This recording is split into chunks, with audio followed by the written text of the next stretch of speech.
I saw the most beautiful rainbow the other day.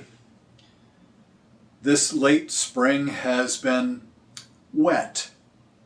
Beautiful green grass, great flowers, but also there have been days of deluge and water running in the streets. It was one of those. The threatening clouds, almost dark at midday. The window panes were like sheets of water. It was that way most of the day, dark and sullen, that reflected the mood, I believe, of COVID, the mood that has wrapped the country after the death of George Floyd, a mood of yearning to break out from injustice. And at the end of the afternoon, as my mood matched the mood of the sky, the sun began to come out. It was still raining, more gently this time, and as the beauty of the rays of the sun met the wonder of the rain, there it was, the rainbow. It still, after all these years of my life and the many rainbows that I have seen, causes me great awe and great joy. The rainbow. It is a symbol in our culture that began as a symbol of peace in the midst of the ravages of the wars of the 20th century. It was embraced by Jesse Jackson in his run for the presidency, these rainbow colors that were to be stitched together to make the quilt that reflected the diversity of the nation. But most especially, and especially in this month of June when we remember it so well, the rainbow flag, the stunning, beautiful colors of the spectrum of the rainbow have come to be the symbol of the LGBTQ movement and pride in one's identity. George Baker, in the wars of the beginning of the 20th century, was in the army. He remained closeted when he was there, a painful place to be, humiliating in his spirit. But when he left the army, he taught himself how to sew, and he sewed together this flag made of bright strips of cloth that would resemble the wonder of the rainbow. He moved then to San Francisco, a place that was much more hospitable to his reality as a gay man, his discovery of who he was in a culture that was far more affirming and nurturing of the fullness of who he was. Harvey Milk became mayor of San Francisco, and at the time the symbol of the gay movement was the pink triangle.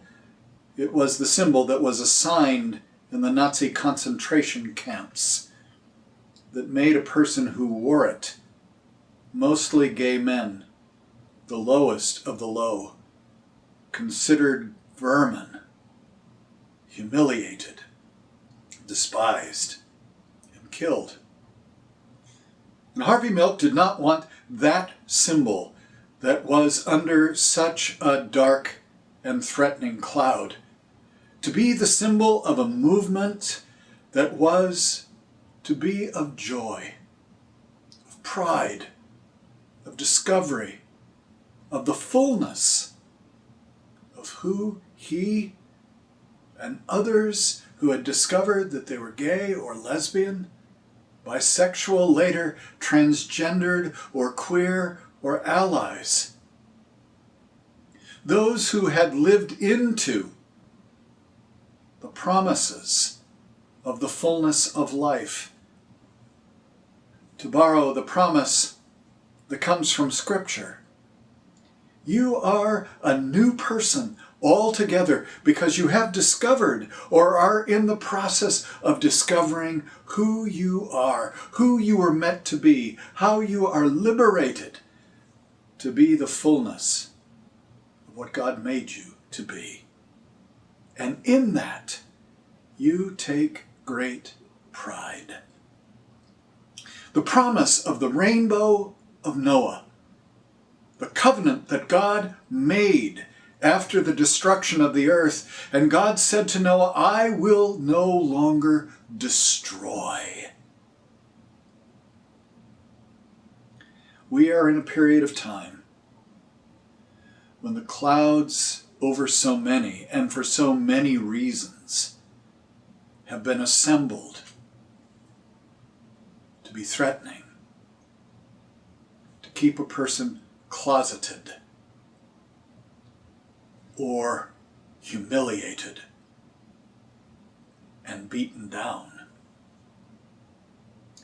But as my good friend from high school, who came out to himself and then to the rest of us long after he graduated from high school, long after trying to be somebody that he wasn't, long after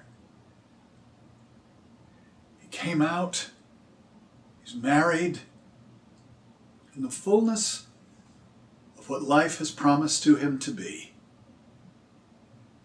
and basically said, we need to lift those humiliating clouds, those dark places where the Spirit goes, when we are not sure that who we are is acceptable not only to God, but to others.